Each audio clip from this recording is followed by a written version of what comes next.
ကိုယ့်လက်ထဲမှာမြန်မာငွေ300ရှိတယ်ဆိုရင်ဒီတိုင်းမထားပါနဲ့တစ်လကို400ခိုင်တော့အမျက်နေနဲ့ဆိုရင်တစ်လ4သိန်းပုံမှန်ရမယ်ရင်းနှီးမြှုပ်နှံမှုရှိတယ်ဆိုရင်စိတ်ဝင်စားမလား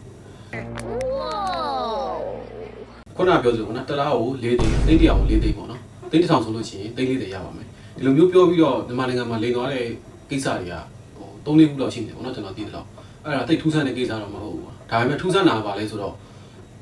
အခုချိန်ဒီအဲ့အရာတွေကိုယုံနေတဲ့သူတွေပဲအဲ့တော့ဒီကိစ္စတွေကတကယ်လက်တွေ့မှာဖြစ်နိုင်လားမဖြစ်နိုင်ဘူးလားဆိုတာကျွန်တော်နဲ့တူတူတစ်ချက်လောက်တွက်ကြည့်အောင်အဲ့တော့ကျွန်တော်တို့တွက်ကြည့်ကြပါမယ်အဲ့တော့သိန်း100ပေါ့နော်သိန်း100နေစပြောမယ်သိန်း100ကျွန်တော် invest လုပ်တယ်ဆိုလို့ရှိရင်တစ်လကို4သိန်းပြန်ပြီးတော့တစ်လကို4သိန်းပြန်ပြီးတော့ပြန်ရမယ်နှစ်ကျွန်တော်ဒီမှာရေးရတဲ့တော့မယ်ပေါ့နော်တစ်နှစ်မှာဆိုလို့ရှိရင်48သိန်းဟိုရမယ်ပေါ့48သိန်းရမယ်ရာခိုင်နှုန်းနဲ့ဆိုလို့ရှိရင်48ရာခိုင်နှုန်းရှိတယ်ပေါ့နော်ဒါစီးပွားရေးကဒီကဏ္ဍကဘယ်လိုမှမဖြစ်နိုင်တဲ့ရာခိုင်နှုန်းပေါ့နော်အဲ့ဒါကိုကျွန်တော်တို့ဒီဘန်လိုလုံးနဲ့တော့ compare လုပ်လာတယ်ဒီဘန်လိုလုံးနဲ့ compare လုပ်ကြည့်အောင်ပေါ့နော်ဘန်လိုလုံးနဲ့ compare လုပ်မယ်ဆိုလို့ရှိရင် central bank ကကျွန်တော်တို့ဒီနေ့ကိုဘန်မှာထည့်ထားမယ်ဆိုရင်ဒီနေ့ကို900ရာခိုင်နှုန်း private bank တွေကတန်10နဲ့17ကြားထဲမှာရှိတယ်ပေါ့နော်10နဲ့17ကြားမှာရှိတယ်အဲ့တော့ပြန်ပြီးတော့ရှင်းကြည့်လို့ရှိရင်ဒီ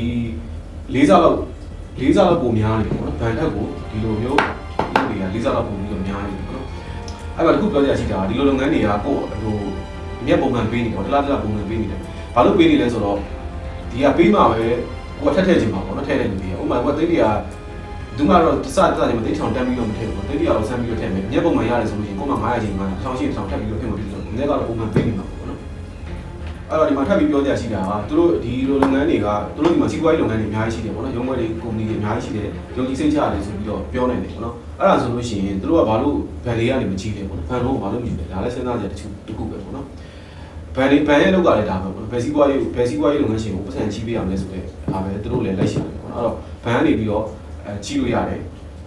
ဗန်လုံးတော့ကျွန်တော်တွက်ကြည့်မယ်ဆိုလို့ရှိရင်ဗန်လုံးကကြတော့တစ်နှစ်ကိုပဲလို့တစ်နှစ်ကိုစနစ်ကျွန်တော်15နဲ့ပဲတွက်လိုက်မယ်ပေါ့နော်ဗန်ရဲ့ interest ကဒါက15ရာခိုင်နှုန်းမရှိဘူး15ရာခိုင်နှုန်းမရှိမယ်သူတို့ပြန်ပေးရမှာ15ရာခိုင်နှုန်းပေါ့နော်အခုဆိုလို့ရှိရင်ဒီ public ကနေယူမယ်ဆိုလို့ရှိရင် public ကနေယူမယ်ဆိုလို့ရှိရင်45ရာခိုင်နှုန်းထား45ရာခိုင်နှုန်းပြန်ပြီးတော့ပေးရမှာပေါ့နော်ဟောဒီနှစ်ခုကွာခြားချက်ဆိုလို့ရှိရင်30ရာခိုင်နှုန်းကွာခြားပါတယ်ဒီကဏ္ဍကစီးပွားရေးလုပ်တဲ့လူတယောက်အတွက်ဆိုလို့ရှိရင်ဒါမြေုံမြင်တဲ့ရာခိုင်နှုန်းတစ်ခုပေါ့နော်မြေုံမြင်တဲ့ကဏ္ဍတစ်ခုပဲအဲ့တော့ဒီလုပ်ငန်းတစ်ခုကတိတ်တိတ်ပေါ့နော်တိတ်တိတ်တစ်နှစ်ကိုလဲပတ်မယ်ဆိုလို့ရှိရင်တိတ်တိတ်လဲပတ်မယ်ဆိုလို့ရှိရင်30ရာခိုင်နှုန်းဆိုလို့ရှိရင်ဟိုရှိမယ်ပေါ့နော်3000ရှိမယ်ပေါ့နော်30ရာခိုင်နှုန်းဆိုလို့ရှိရင်3000ဒီလုပ်ငန်းတစ်ခုကတစ်နှစ်ကိုတိတ်လဲပတ်မယ်ဆိုလို့ရှိရင်30ရာခိုင်နှုန်းဆို3000သူက public ကိုပို့ပြီးတော့ပေးနေတာပေါ့နော်ဒါဆိုရင်ဘာလို့အလုပ်ချုပ်ခံပြီးတော့ဘန်ကနေ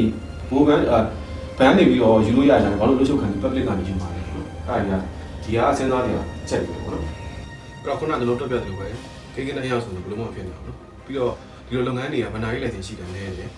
တခုဖြစ်ခဲ့လို့ရှိရင်ဥပဒေကကာကွယ်ရဖို့ကတိတ်ပြီးလို့ပေါ့နော်ကျွန်တော်2015-16လောက်တုန်းကကျွန်တော်အဲ့ဒီလင်ကန်ပြည်တယောက်နဲ့ကျွန်တော်စကားပြောပြီးတယ်ပေါ့နော်သူတို့ဆိုလို့ရှိရင်အမျက်လဲပုံမှန်ပေးတယ်ပြီးတော့ခီးတွေပါလေလိုက်ဖို့ပေးတယ်ပြောတယ်ဒါပေမဲ့သူကပြီးတော့လိမ်သွားတယ်ပေါ့နော်ဒါပေမဲ့သူကပြောတာကြတော့အစားတော့သူကဒီအဲ့ဒီက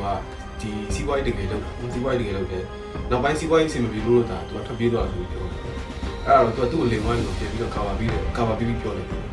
ဒါနောက်ပိုင်းမှာတော့နားလည်လာတာသူကသူ့ကိုလိမ်သွားတယ်လို့ကာဗာပြီးတယ်ကိုယ့်ကိုကာဗာတယ်ကိုကအလိမ်ခံတယ်ကိုညံ့လို့လိမ်ခံတယ်စီးပွားရေးအဆင်မပြေလို့ရှုံးသွားတယ်ဆိုပြီးပြောဒီညဘာမှကိုယ့်ကိုလိမ်ခံလိုက်ရတင်းရကြီးဆိုတော့တို့ရှာဖို့ဒါပေမဲ့တို့လည်းရောက်သွားလို့ရှိရင်တော့ခဏလေးနဲ့ပြောက်သွားတာပါဒီလောက်ပါပဲကျွန်တော်ရဲ့ channel လေးကိုလည်း follow လုပ်ပေးခဲ့ကြပါဦးခင်ဗျာ